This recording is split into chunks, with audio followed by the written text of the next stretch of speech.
How's it going guys? Mike the Gaming Dad here and welcome back to the channel. One of the main reasons Skyrim has stayed so popular over the years is the sheer breadth and depth of the many quests, locations and random encounters the player will come across. But there are many of the aforementioned that will range from the dark and sinister to the downright heartbreaking that will make the player question whether Skyrim is actually a horror RPG. This is my list of my top 5 quests and top 5 Easter eggs that show the tragedy that has befallen some of Skyrim's inhabitants.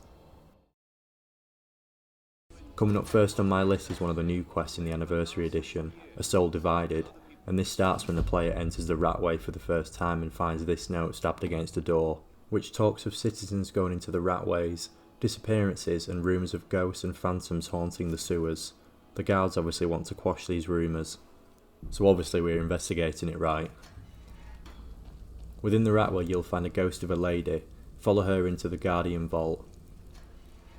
Inside the hallway will open up into this rather impressive cistern which looks a little like the Thieves Guild.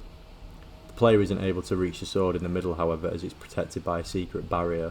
The only door open for now is the one on the left. Inside this room you'll find a lot of blood on the steps and a second ghostly figure at the top. As you approach the ghost he will attack you and you get another quest log, Defeat the Guardian. After he is vanquished the room will shake and the player is free to investigate. There isn't a lot on the ground floor except our first encounter with a skeleton. This one is simply called Smuggler and is carrying a small amount of gold and a note. Damn these mages with their magic. Things were good here. Life was sweet and profits were aplenty before the boss agreed to help these fools with their trap. This venture will cost us the shirts off our backs, I'll wager. Well, he wasn't wrong, and then some. It is possible to get across to the other side either with the whirlwind shout or jumping across the ledge here, and at the back of the room there'll be a gate which we can pick open. Inside here we find our first of the mages, the Smuggler reference, and he is also carrying a note. How could this have happened? Our plan should have worked, but who could foresee that his weapon would interfere with our simple enchantments, and now we've become ensnared in our own trap. What is this weapon and what does it herald? Okay, something quite serious went on here. It sounds like there was a lot of people involved in capturing someone who was clearly wielding something quite powerful. I'm assuming it's that sword from the main chamber. It is possible to get even higher up across these beams, and there is another skeleton up here with another chest, but neither of these give the player any more clues as to what happened here. The door to the north chamber will be open now. There isn't a lot down on the bottom level which is flooded, other than the 3 cursed smuggler skeletons and a few barrels, so instead head upwards. Inside this chamber we find the same 2 ghosts. This time the Guardian is kneeling facing the lady. Again when we approach him he'll attack and we have to fight him off.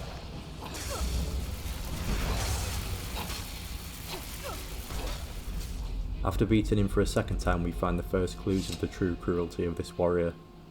A torture room with more skeletons. This smuggler's note reads, "I can't resist him. Those eyes, those terrible eyes, so full of anger, fear and remorse. The only escape is death." The skeleton in the cage will only be carrying a few ingredients, and on this table is an embalming tool and a human heart. Nice. Hints as to what happened to these people. Pick the lock on the right to find another skeleton with a scribbled page. "We are doomed. There is no hope." And here we find our first journal, Selenus' Journal Volume 2. We have secured a location that will serve us well, an old partially abandoned smuggler's hideout in Riften. One of the council members, Sishil Gatharian, had done prior business with the inhabitants and pointed us in their direction. It was a prudent choice, as these small band of unsavoury entrepreneurs seem more than happy to assist us with our venture, for they have a love of gold above all else. With this much aid, building our trap should be accomplished reasonably quickly. Once this is done we will bring her remains to us and draw our spider out. It is done. Now all we have to do is wait. When he arrives we will incapacitate him with our magic and separate him from his blade.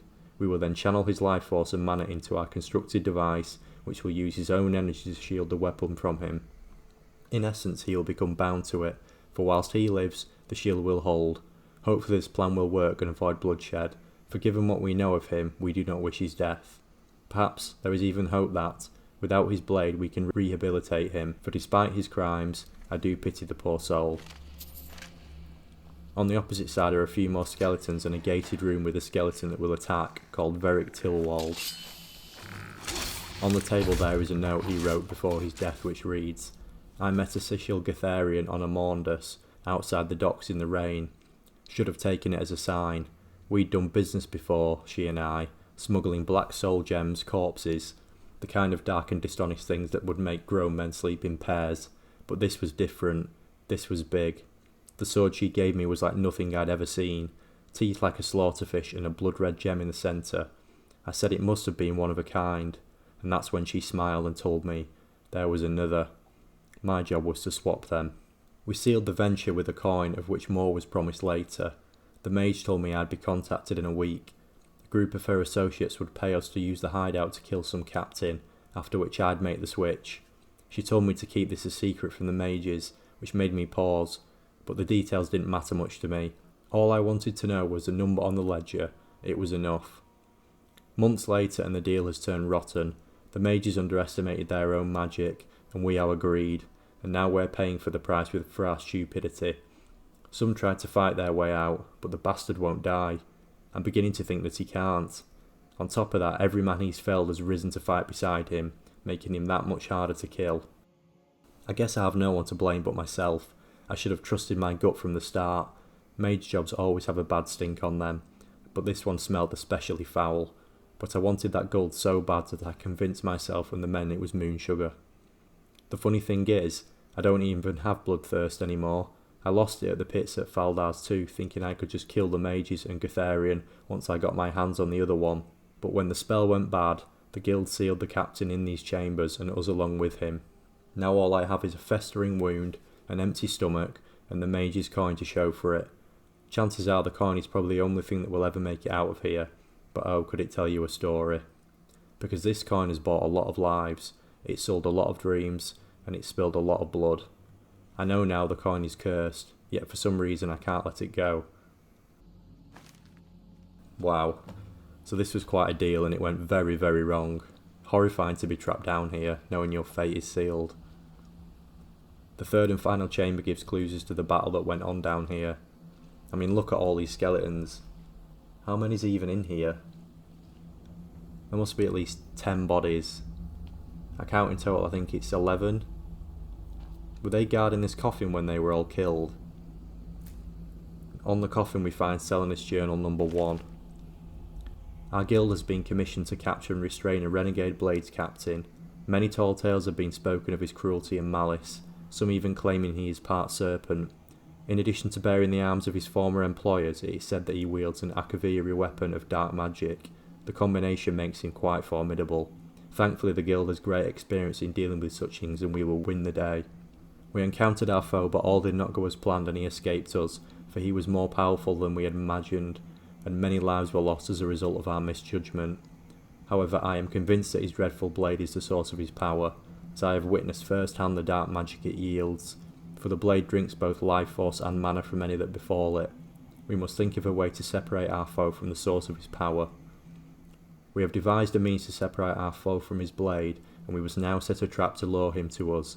I am certain that it will work, but to be sure I must think of an incentive to draw him to us. I think it would be prudent to research this former captain in more depth.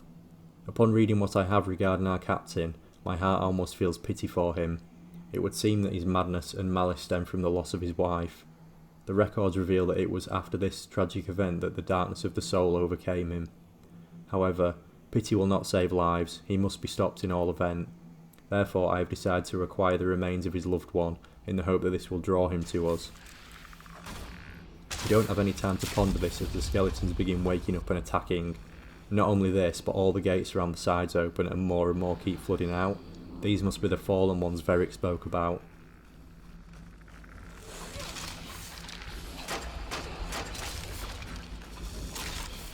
As well as the skeletons, you have to fight the Guardian and defeat it 3 more times, and then finally, Laurent Bouchard, the Blades captain, will be revealed and we fight him one last time. Once he is defeated, we can search his corpse and he'll be wearing a set of Blades armour, and he carries a letter from home. My dearest Laurent, I know that there is no power that will stop them from taking you away from me and into battle upon foreign fields, for I understand that this is your duty as a captain of the Blades. As your wife, I should respect such things. Nevertheless, the fear that you may never return troubles me.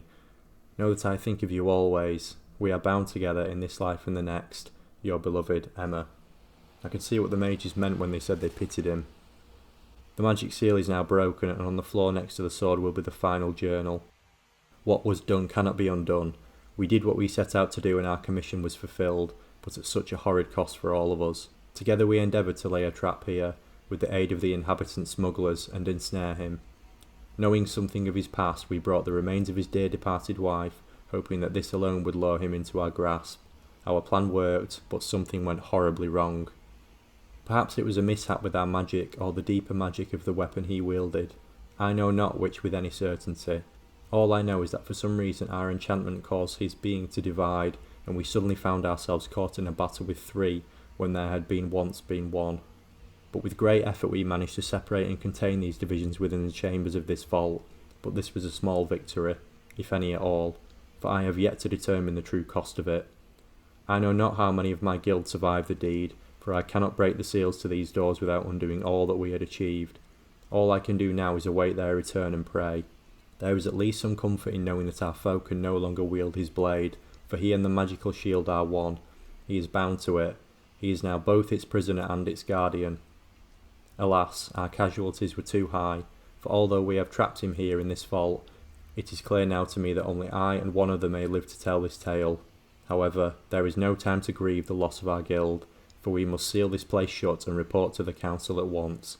They must be informed of what has happened here.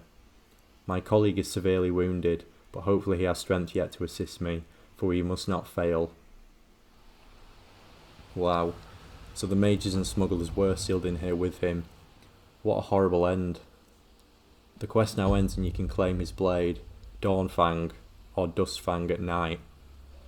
The offshoot of this quest takes you to Faldar's Tooth where you can grab this note, and this leads you to Broken Fang Cave. Inside here there'll be a few vampires to kill, including this master vampire, and the sword Bloodthirst, which is the one Varric spoke of, is in the chest. Here are the two swords side by side. What did you think of this quest? The next quest on my list takes us to the far north between Dawnstar and Winterhold. Now this quest can be started two ways. It can be given by Vekel the Man if the player has advanced far enough into the Thieves Guild quest line, or you can go to the location and simply start the quest by reading the journals. I'm not in the Thieves Guild on this save, so I've gone straight to the location, and the location is the ruins of Ingvild. Now when the player first enters Ingvild, it seems just like any other old Nordic ruin, freezing cold and the occasional Draugr wandering the crypts. Nothing out of the ordinary here, right? Well, shortly after we encounter our first spectral figures, titled Ingvild Ghosts, and these ghostly females will attack the player on sight. After defeating them on the table we find the first of Arundel's journals.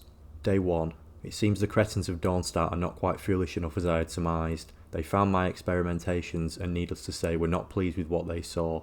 No matter, my work can only flourish without distractions of living amongst the unenlightened. I have found a cave off the north coast of Skyrim that will be more than sufficient for my continued studies. The ruins of Ingvild should hold the materials I need to learn more about reanimating and enslaving the dead. On a personal note, I will miss the young maidens of Dawnstar. Such beauty and intoxication. I often found my thoughts wandering around them, imagining secret encounters between myself and one or two of the local girls. Okay, it was a bit weird before that last paragraph. Necromancy, enslaving the dead. Then it got very creepy. As the player progresses further into the tomb, more Draugr and ghosts, all female, and then a second journal. Day 8. I have established a temporary workstation in the cold caves, and have found multiple burial chambers within the snow and ice. While in the first chamber I exhumed a few test subjects, all female, I was stunned to find my mind wandering again to the women of Dawnstar as I examined my find. At first I was slightly disturbed by my thoughts, but later I find myself re-evaluating. Day 9. The first trials went splendidly.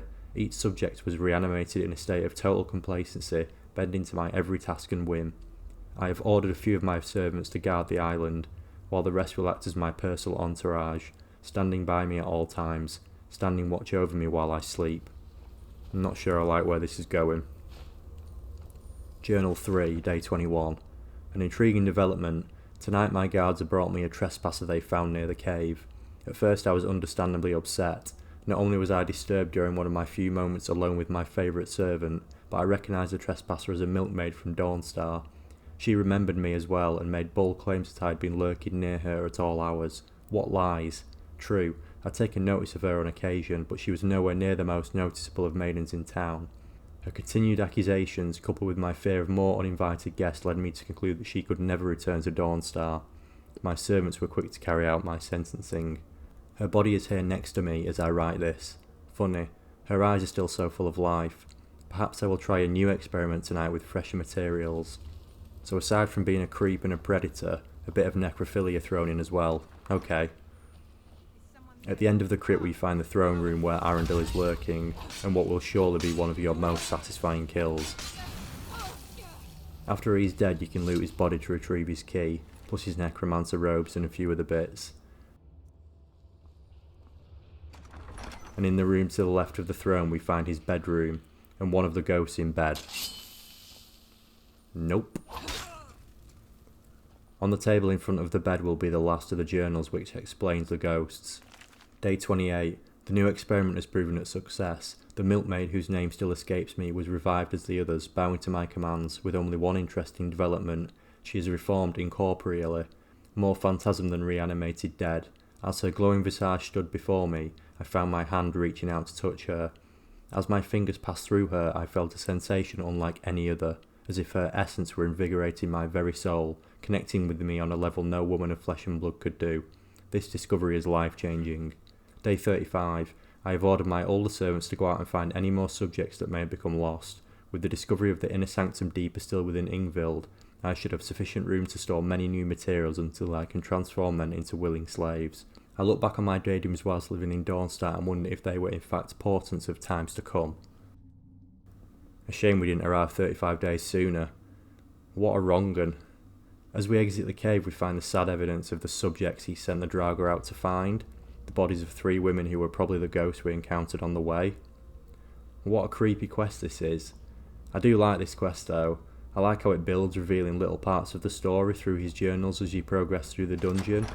It's definitely satisfying to rid Dawnstar and Skyrim of Arundel, but a shame it was too late to save those poor women. Even if you started this quest before speaking to Vekkel, you can still complete this part of the quest by returning the journals to him, and you'll get the same dialogue. The third quest on my list is probably the best. It's also in my opinion the most heartbreaking. This is the quest which takes place at Frostflow Lighthouse. Outside the lighthouse will be a dead horse, but it doesn't look like an attack of any kind. Did this horse die of the cold? There's no blood, or sign of wolves or bears. It's only when we enter the lighthouse do we see the true horror of what happened here. This place is a mess, and look at all the blood. When the player approaches this body the quest will start. Find the source of the murders. Murders, plural. Okay. This poor woman with a Falmer axe in her stomach is Ramati, and the only possession on her body is the Journal of Habd. After years of sailing from Hammerfell to Solstheim and back, Ramati and I have finally saved enough to buy that old lighthouse we spotted on the coast, and we are moving in next month. These Nords really know how to live. It may be cold, but you can't beat the tranquility of the watching icebergs to live out your silver years. Ramati loves the place too, despite the occasional leaky ceiling. Manny and Sudi unfortunately seem miserable here. I know the kids are old enough to strike out on their own, but I hope they'll grow to love the peace and quiet here as I have. Manny and Sudi continue to bicker and harass each other, and they seem to have started in on their mother as well. Ramati keeps finding things missing from the cellar. Sudi said she heard a noise down there, but Manny thinks their mother is going mad from isolation. The very thought of it is ridiculous. She's always wanted to retire here. Sudi keeps saying she hears scratching coming from the cellar at night. I think she's just trying to get her mother's goat, but I'd better head down into town to get a few traps in case it's skeevers. Should only take a couple of days. I just hope these two go easy on Ramati whilst I'm gone. Oh gods, why? I returned home to find my beautiful wife Ramati killed by this thing, this horrible bug-like creature ransacking our home. I managed to kill the damn thing. I think it might be a Daedra. I've never seen anything like it. Oh gods, poor Ramati. It must have come out of the cellar. I'm going down there and locking the door behind me to make sure they don't escape. I don't know if I'll make it out, but I have to save my family. Habd. This place is a mess. Well, here is the chorus Habd managed to kill. The dining table is all smashed up. The room on the left is Manny and Sudi's room, and in the knapsack by the bed there is Manny's letter to his sister. Sudi, I know you've been making up all that stuff about the noises in the basement to try to get me to stay, but I'm only waiting till father gets home so you and mother are safe. You could always come meet up with me before I head back to Hammerfell. Take care of yourself, little sister. Manny. So Manny was planning on running away. And on the table is Sudi's journal. I hate it here. Why do we have to move to Skyrim anyway? I miss the big port cities. There was always something to do and new people around. Or even being cabin girl on one ship we used to sail on would be better than this. Manny says we should run away, but I can't leave mother and father alone out here. Oh, what to do? We've been here for 2 months now and there's nothing to do. From the top of the lighthouse we can see all the way to the College of Winterhold, but father says that magic is for Daedra worshippers. The only interesting thing to have happened lately is that mother snaps us at dinner and accuses us of stealing things out of the cellar. I did hear scratching down there the other night, but I thought it was just father cleaning fish. I caught Manny in the cellar a couple of days ago going through some of the barrels and crates. At first I thought it was him all along making those scratches to play a trick on me, but I heard them again last night and Manny was in bed. Father finally said he would go get some traps and poison from town in case it's skeevers. I'm really scared. It doesn't sound like skeevers to me. Manny won't listen. He thinks I'm just making up the noises and keeps sneaking into the cellar. Oh, why is he so stupid sometimes? I don't know why he keeps going down there, but I found the cellar key and hid it in mother's favourite keepsake so he won't find it. The scratching is getting louder. In their parents' room we find the last of the journals, Ramati's. We finally did it. We bought the lighthouse. I thought Had was just making idle promises all these years. What husband doesn't want to promise their wife the 2 moons from the sky? But I didn't think we'd actually manage to get it. Now if I could only find where we put everything. I can't find my favourite cooking pot, and it's slightly infuriating. Sudi and Manny seem unhappy, but they're still young and don't seem to understand that we just want to spend a few more years with them before they leave us to see the world. I know they think their father will live forever, but I see his age creeping into his eyes. He made me promise again that when he died I would put his bones in the lighthouse fire so he could look out over the ocean forever. Oh, these two get me sometimes. I went to unpack some of our keepsakes from the trading ships we used to sail on, but I can't find them. Sudi keeps saying she's hearing something in the basement at night and Manny suggested it was skeevers. They know I hate skeevers. Now I'm too scared to go down there at all. I'm glad I unpacked my favourite urn and put it safely on the mantel before those two started causing mischief. If they put a skeever in the basement, I swear. So those last 2 journals give us a clue we need to find the cellar key, Ramati's vase on the mantel. Time to investigate the scratching sounds in the cellar. Lots of blood on the stairs going down to the cellar. I remember the first time I played this quest being genuinely scared of something jumping out from around the corner. Well, this is what was making that awful noise. 2 more chorus. After killing these we found a huge hole in the cellar wall. Ramati had a Falmer axe in her stomach. And did they break through this wall? We still haven't found anyone else yet, so we best go investigate, down into the depths of the Frostflow Abyss. In the abyss we find concrete evidence of the Falmer, camp set up in the snowy caves and more blood. Kill the Falmer in this cave and here we find the second member of this unfortunate family, the body of the son, Manny. Delve deeper into the ruins and eventually inside we found the body of Sudi, along with a knife and 2 pieces of paper, bloodstained note and scroll page. The latter reads, I don't know how long we've been down here. Father came down to find us, but those things captured him as well. I asked him if he'd seen Mother or Manny, but I don't know if he could even hear me. One of those big bugs bit him when he tried to get free and now he's feverish. The bloodstained note is hard to read but says, They took Father.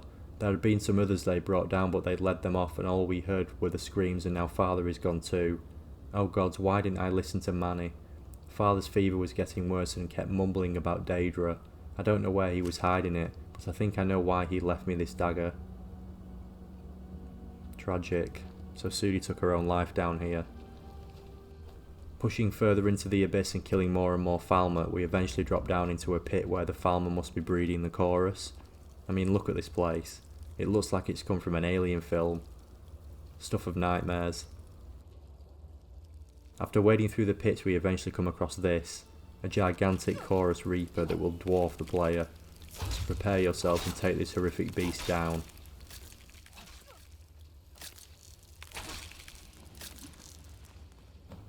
Once it is dead, examining it reveals the final piece of this heartbreaking story, the remains of Had, the father, along with the lighthouse key. So this is where the farmer were taking the prisoners. They were using them as cattle to feed the chorus. As we climbed back up to the lighthouse, I remember Ramati's journal. He made me promise again that when he died I would put his bones in the lighthouse fire so he could look out over the ocean forever. A bittersweet end, but the player can do this for him. Place his skull in the lighthouse brazier, and the player will receive the Sailor's Repose, which grants 10% more curing from healing spells.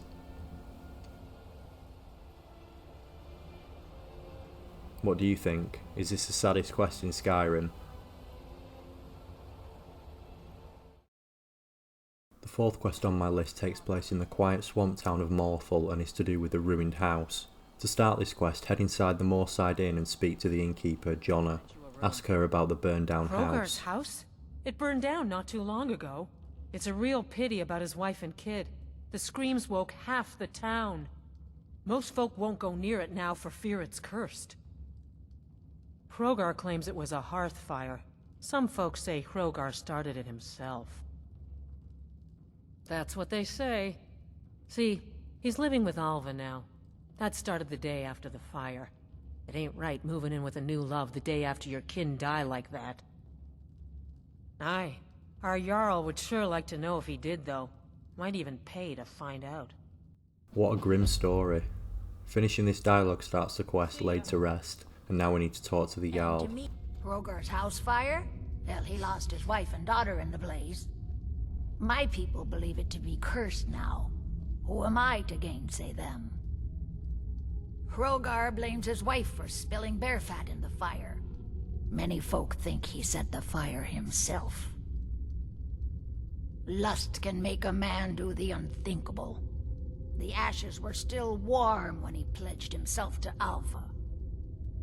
On rumor and gossip? No, but you, a stranger, might find the truth for us. Sift through the ashes that others are too fearful to touch. See what they tell you. Should you prove him guilty or innocent, I will reward you. Now we have the backstory, we can go and investigate the house, and here we will find the ghost of the daughter, Helgi. Who's there? Helgi, but Father says I'm not supposed to talk to strangers. Are you a stranger? You know him? He made my favorite dolly, but I can't find her. Are you sure you aren't a stranger? The smoke woke me up.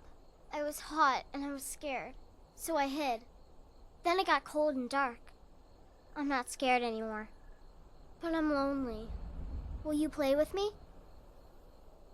Okay, let's play hide and seek. You find me and I'll tell you. We have to wait for nighttime though. The other one is playing too, and she can't come out until then. I can't tell you. She might hear me. She's so close. If you can find me first, I can tell you. So now we have to play hide and seek with the ghost of a child that was burned alive in a house fire. This is grim. We don't have to travel far. Helgi is on the hill above the house, and there will be a vampire named Lilette there at the same time. She must be the other one Helgi spoke of. Once Lilette is dead, activate the child's coffin to find where Helgi was hiding. Again, so grim. Listen to this dialogue. You found me! Layla was trying to find me too, but I'm glad you found me first. Layla was told to burn Mommy and me, but she didn't want to. She wanted to play with me forever and ever. She kissed me on the neck, and I got so cold that the fire didn't even hurt. She's dead. He's Layla speared. thought she could take me and keep me. She's a vampire. But she can't. I'm all She's burned dead. up.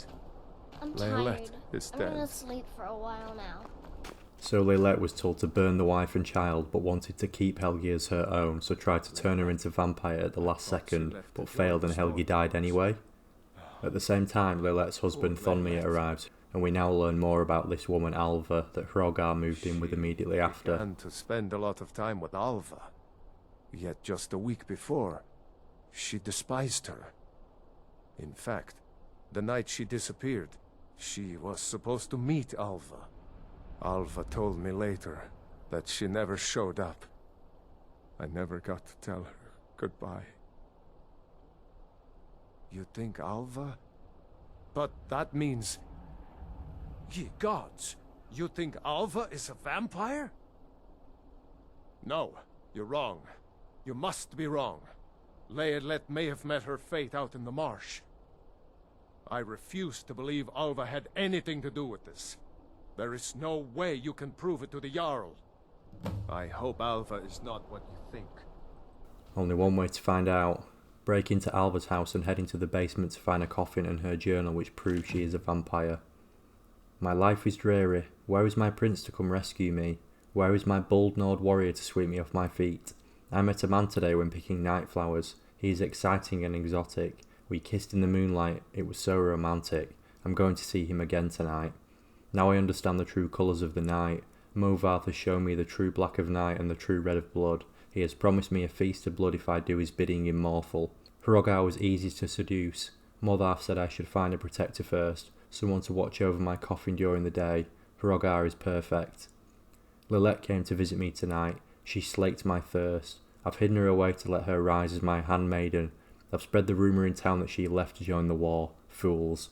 Movarth has confided his grand plan to me. I am to seduce the guardsmen one at a time and make them my slaves. Then he and the others from the coven can descend upon Morthal and take the entire town.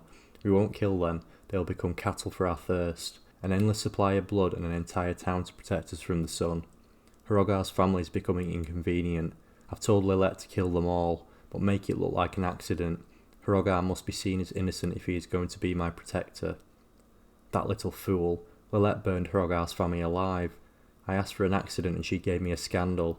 To make matters worse, she tried to turn his little girl Helgi, except Leylette couldn't even get that right. She killed the child and left the body to burn. Something is wrong with Leylette. She keeps talking about Helgi. I think her mind has snapped. She seems to think that the child can still be brought back to be her companion. There is a stranger in town looking into the fire. I'll have to be careful. Take the evidence back to the Jarl. Alva? Didn't think she had it in her. I assume you have proof? Can't go making accusations like that without proof. So it's true, the traitorous bitch. Morthal owes you a debt. Here, you were promised a reward for solving the crime, but I need one more favor from you. Morthal is still in danger. The journal mentions Movarth, a master vampire I thought was destroyed a century ago.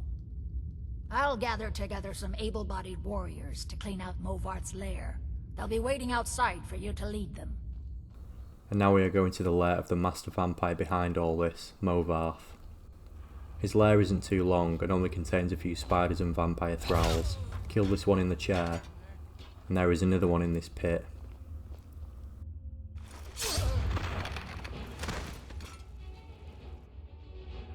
Look at all these victims. What a shame. And now we reach Movarth in his dining hall. Approach him with caution. Depending on the level you play at, he's quite formidable and does a lot of damage with magic. Now we can head back to the Jarl and let her know Movarth is dead. If you explore the rest of his lair though, you'll find a few more vampires, plus Alva will be in this room. She was sleeping when I went in, and you can kill her if you wish, or leave her fate up to the Jarl. As you leave the cave, we encounter Helgi one more time. Mother's calling me. It's time for me to sleep now. I'm so tired. Thank you for making her feel better. And after speaking to the Jarl, the quest will be complete. By the 8, I didn't think he could do it. Now maybe we can put all this behind us. Take this as a token of our gratitude.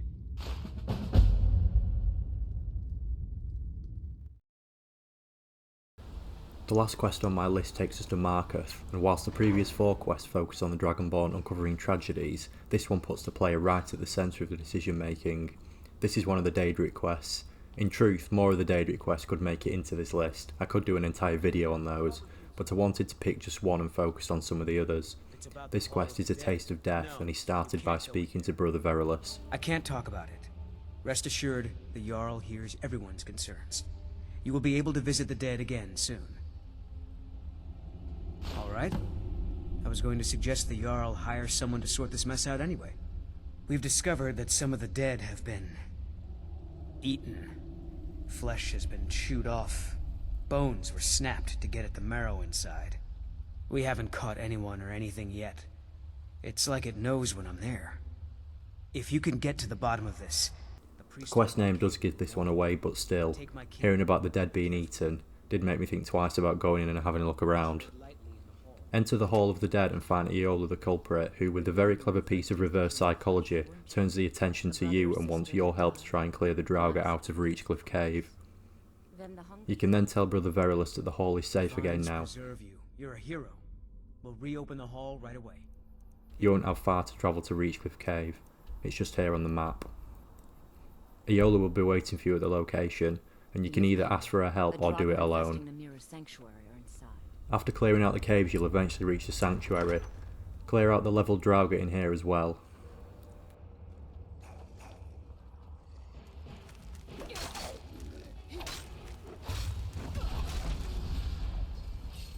Now the place is clear, Iola has a request for you.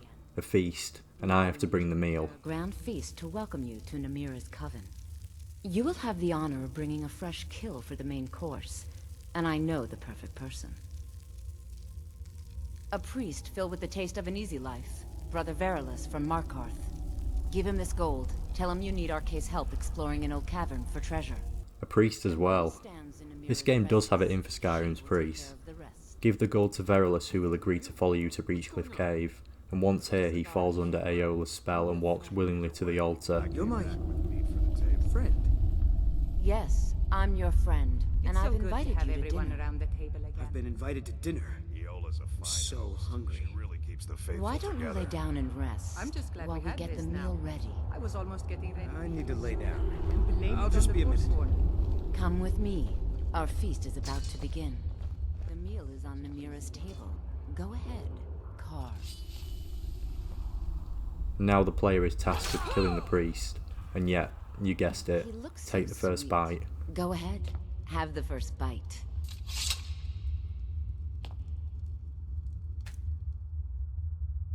Are we really doing this?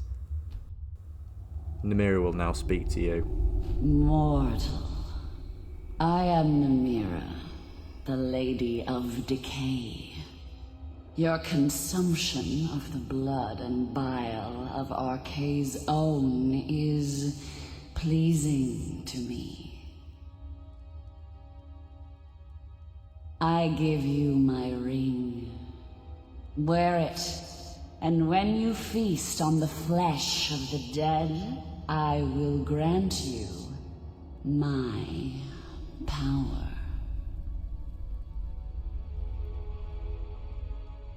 Wallow in your wretchedness, my newest champion. It's an honor, champion. Feel free to stay and mingle. I've only with your just new noticed the coven. option, I feel sick. I should definitely have clicked that. You might recognise a few of the faces in here from Markarth. I'm going to go lie down in Whiterun now and contemplate my life choices.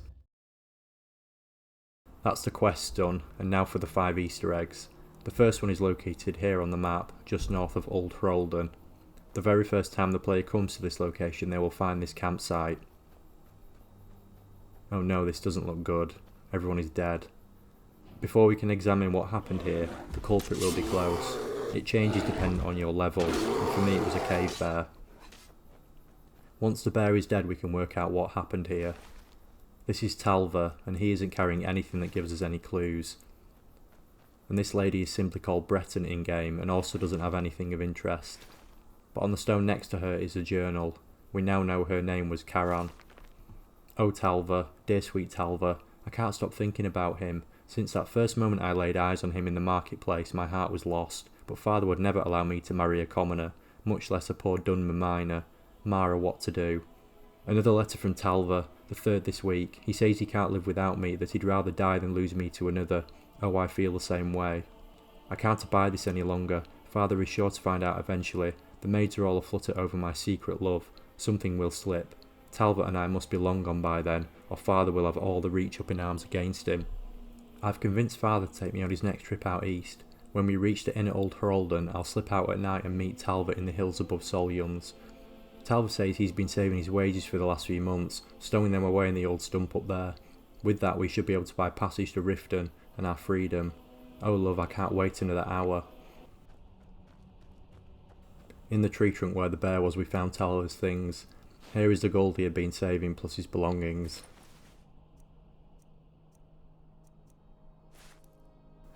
What a sad story this is. They didn't make it far at all, did they, before this animal found them? If the player returns back to this location after a few days, the campsite will be cleared and in its place will be a shrine of Mara placed on the stone where Karan lay, in remembrance of the lovers who died here.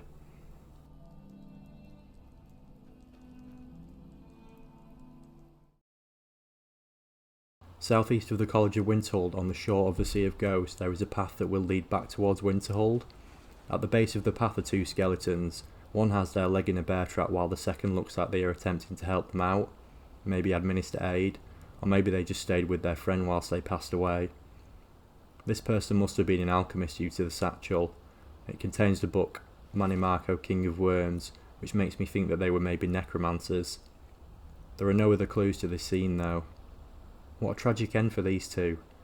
Did the first skeleton get their leg caught and the second skeleton went off to get their supply satchel to try and help?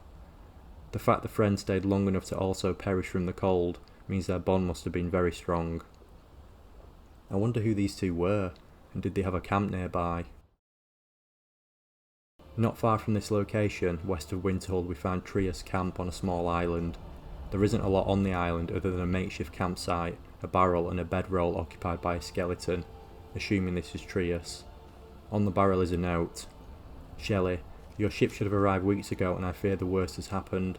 I've set up camp on this rock as your ship should pass by here and hopefully one of these days we'll be together again. If you're reading this, I'm probably out hunting or bringing some supplies. I'll be waiting here until I see your face again. Faithfully yours, Trius. I wonder how long he was here. If the player jumps into the water and swims down, they'll find Pilgrim's Trench, which contains 4 shipwrecks. It could be possible that Shelley's ship was any one of these. It's quite deep, so you'll need potions of water breathing, or if you're an Argonian you'll be able to explore with ease. I searched the whole area but I found no clues to a Shelley. For the next Easter egg, head into Winterhold and go to the Tavern the Frozen Hearth. Winterhold really does have its fair share of tragedy. Inside will be Ranmir, the brother of Berna the shopkeeper. He won't engage in any conversation other than about buying another round of drinks. Speak to Haron to find out more about him. He owes this tavern enough coin to burn it down, build it back up, then burn it down again just for laughs. He's had some troubles in his life, but I can't have him drinking here without at least paying back some of the coin he owes. Go right ahead. He just might be sober enough to listen to you. We can now ask Ranmir about his debt, agree to pay this off for him, and now let Haran know it's been paid. Thank you. He's not a bad man, just bad with his coins and his drink. My husband Dagger could tell you stories there. Now speak to Dagger and we found out more about Ranmir. Listen, we're friends, right? I wonder if I could ask a favor of you. It's about Ranmir. Don't get me wrong, I don't have a problem with him being here all the time. He mostly keeps to himself, and so far he's been able to pay. I just hate to see what's happened to him. He hasn't always been like this, you know. Drunk, I mean. Well, he was a different person. Happy, outgoing, like anyone who's in love. See, Ranmir was involved with a pretty young woman named Isabel Rolaine. The two of them were very happy together, I thought. One day, she just disappeared. Ranmir was convinced she'd run off with someone else, leaving him behind. He turned to drinking. And what's left of him is what you see here every day. I'm not sure. I hope that maybe if she could be found, if he had some sort of explanation, that maybe he could put himself back together. I'm in no position to go searching for her, but perhaps you could. To locate Isabel, head to Hobbs Fall Cave here on the map. You won't have to travel far. The body of Isabel will be just inside the entrance. She carries only a single item, Isabel's letter. My dearest Ranmir, by the time you receive this I will be gone. I know that it's wrong to mislead you, but I didn't want you to prevent me from going. I know it's been hard on you, on both of us struggling to survive. I hate to see the look in your eyes every time you think about how little the two of us have, and I know you're too proud to ever say anything, so I'm going to make it all better. I've talked to my friend Vex and she's given me some advice. I know how to get something that will allow us to live happily, without ever worrying about money ever again. I love you so much, Ranmir, you mean the world to me and I only want to see you happy. Worry not, I'll be home soon, Isabel. Return to Ranmir with this evidence to hopefully give him some closure to this sad story. A what? Don't you go pulling my leg. Give it here. This is really from her, isn't it? Did she really run off and do this? For me? By the 8. She's dead, isn't she? And it's all my fault. I have some thinking to do. Thank you for this. And finally, number 5. Let's end this on a lighter note. To find this, head southwest of Valtheim Towers to here on the map. Once here, you'll find this huge fallen tree just next to the river. It appears like it's fallen through and destroyed this shack. As the player approaches, it becomes clear that there was an unfortunate inhabitant inside at this time. Oh no, this is going to be awful. Inside the shack is a shrine of Debella, and the body is named Lucky Lorenz, a sign of Bethesda's dark humour.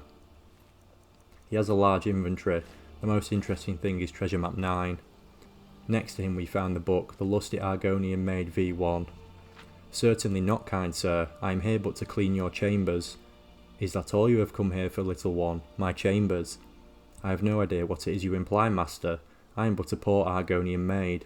So you are, my dumpling, and a good one at that. Such strong legs and shapely tail. You embarrass me, sir. Fear not, you are safe here with me. I must finish my cleaning, sir. The mistress will have my head if I do not. Cleaning, eh? I've something for you. Here, polish my spear. But it is huge. It could take me all night. Plenty of time, my sweet. Plenty of time. So Lucky Lorenz was enjoying a bit of early 50 Shades of Grey when he got poleaxed by a £2,000 tree. What a way to go, hey? If you like my videos, then please give it a like and subscribe, and that way you'll never miss any of my future Skyrim content. See you next time.